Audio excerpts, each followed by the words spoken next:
Chapter 2. The Quiet Distance. The greatest danger to any relationship isn't conflict, it's silence.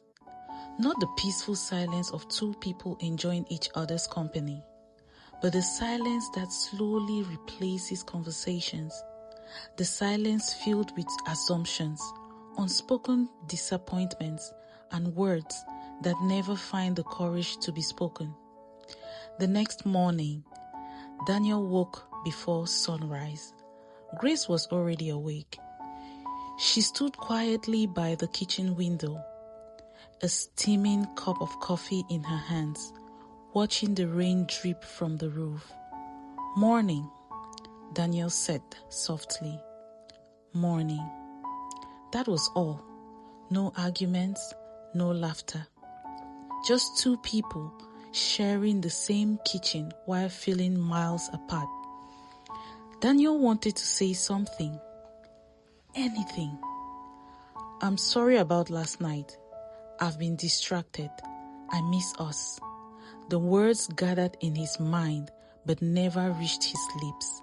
Instead, he looked at his watch. "I should get going." Grace simply nodded. "Drive safely." The front door closed. The house became quiet once again. At work, Daniel couldn't focus. His computer screen was filled with reports, but his thoughts kept returning to the old photo album, the tiny apartment, the burnt dinners, the endless conversations. Back then, they talked about everything. Now, they barely talked about anything that matters. His phone vibrated.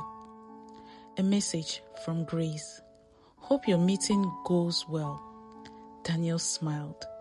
He began typing. "I'm sorry about yesterday. Can we have dinner tonight?" He stared at the message. Then another notification appeared. His manager wanted him in an urgent meeting. Without thinking, Daniel locked his phone and walked away. The message remained unsent. Across town, Grace spent the afternoon sorting through old boxes in the attic. She wasn't looking for anything in particular. Sometimes, cleaning was easier than thinking. Inside one dusty box, she found a small notebook. Its cover was faded. She smiled. Daniel's handwriting. Their dream book. Years ago, they had promised to write down every dream they wanted to achieve together. She opened the first page. Travel to Italy. Build a home. Start a family. Grow old together.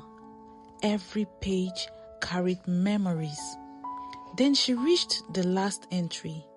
It wasn't a dream. It was a sentence Daniel had written years before. "No matter how busy life becomes, let's promise never to stop talking to each other." Grace closed the notebook. A single tear rolled down her cheek. "When did we break that promise?" she whispered. That evening, Daniel arrived home earlier than usual. He carried flowers, not because it was an anniversary, not because he had forgotten something, simply because he wanted to remember how to choose Grace again. He opened the front door. The house was unusually quiet. "Grace!" No answer. He walked into the kitchen. The flowers slipped slightly in his hand. On the dinner table sat two plates, one untouched, the other covered to keep warm. Beside them lay a folded piece of paper. His heartbeat quickened. He opened it. It wasn't a goodbye letter. It wasn't an apology. It was only one sentence. "We need to talk when you're ready to really listen." Daniel read it again and again the words felt heavier each time, not because they were harsh, but because they were true. For the first time, he realized Grace hadn't stopped speaking. He had stopped listening. The next few days were different. Daniel made an effort. He came home earlier. He put his phone away during dinner. He asked Grace about her day. She answered politely, but something was missing. The warmth, the ease, the effortless laughter they once shared. It was as though they were rebuilding a bridge, one plank at a time, across a river that had grown wider than either of them had noticed. One Saturday afternoon, Grace suggested they visited the park where Daniel had proposed years earlier. They walked slowly beneath the old oak tree. Children laughed nearby. Couples held hands. For a moment, everything felt familiar again. Then Grace stopped walking. Daniel, he turned towards her. "Can I ask you something?" "Of course," she hesitated. "When was the last time you looked at me and really saw me?" Daniel opened his mouth. Nothing came out because he didn't know the answer. That night, long after Grace had fallen asleep, Daniel sat alone in the living room.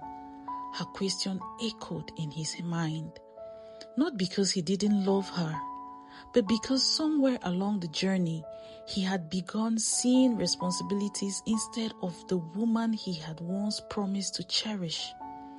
As he reached for the old photo album again, something slipped from between its pages. A photograph. He had never seen it before. He showed the day he proposed. He was smiling. Grace was crying with joy. But in the corner of the photo, almost hidden behind a tree, stood a man watching them. Daniel frowned. He turned the picture over. On the back, written in faded ink, were 6 words that made his blood run cold. Some promises are harder to keep. Daniel stared at the handwriting. It looked strangely familiar. Very familiar. But he couldn't remember why. Not yet. And that mystery would force him to uncover a truth about his marriage and about himself that he had never imagined. Lesson of the day. Relationships rarely end because people stop loving each other. More often, they suffer because people stop listening. Love needs words. It needs attention. It needs presence. The strongest marriages are not built by people who never disagree, but by people who refuse to let silence become their loudest conversation. As Daniel switched off the living room lights, one question refused to leave him. Who wrote those 6 words? And why did they feel like a warning from the past? The answer would change everything, but that story begins in chapter 3.